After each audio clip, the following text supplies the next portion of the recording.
प्रश्न पूछा था हमसे कि संत जो महापुरुष हैं, क्या वो संतों की बात काटते हैं? कभी संत की बात नहीं काटता, समर्थन करता है। समझने वाले की गलती हो जाती है। तो उन्होंने प्रश्न पूछा कि कबीरदास जी महाराज ने कहा काशी में मर के स्वर्ग नहीं मिलेगा और मगर में मर के नरक नहीं मिलेगा, इसलिए कबीरदास जी महाराज अंत में देह त्यागने के लिए मगर गए।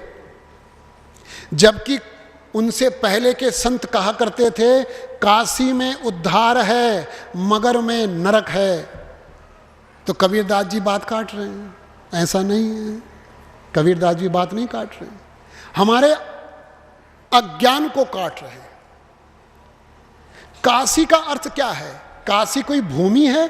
काशी का अर्थ क्या है? जैसे एक शब्द है संस्कृत में द्विज। द्विज का अर्थ क्या हुआ? हम संधि विच्छेद करें, द्वि माने द्वितीय, जा माने जन्म, दोबारा जन्म। जिसका दोबारा जन्म होता है उसे द्विज कहते हैं। एक जन्म तो होता है माँ पिता के द्वारा, वो हर एक का होता है, कीड़े मकोड़े पशु पक्षी हर एक का होता है। एक जन्म होता है जब हम अंत्य पूजा में उतरने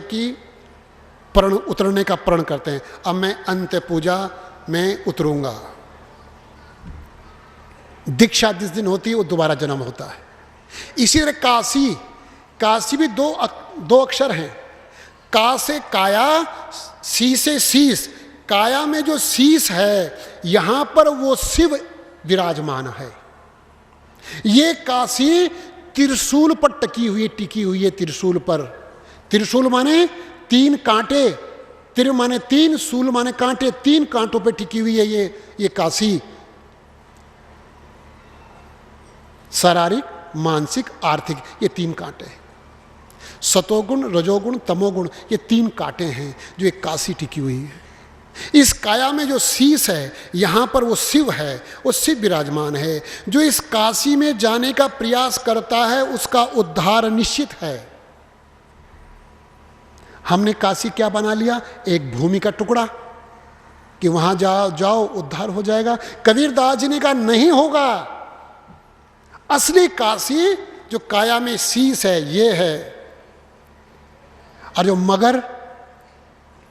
जो मगर में जीते हैं, मैं करता मगर, मैं अंत्य पूजा सीखता मगर, मैं अंत्य ज्ञान लेता मगर, मैं देश के लिए कुछ करता मगर, मैं परमधाम चलता मगर। जो मगर में रहता है कबीरदास जी कहते हैं वो नरक में जाएगा। लेकिन मगर कोई भूमि का टुकड़ा नहीं कि किसी जगह का नाम मगर है वहां मरने से नरक है, वहां मरने से नरक नहीं। जो मगर में जीता है वो नरक में जाएगा। तो संतों ने बात काटी किसी की?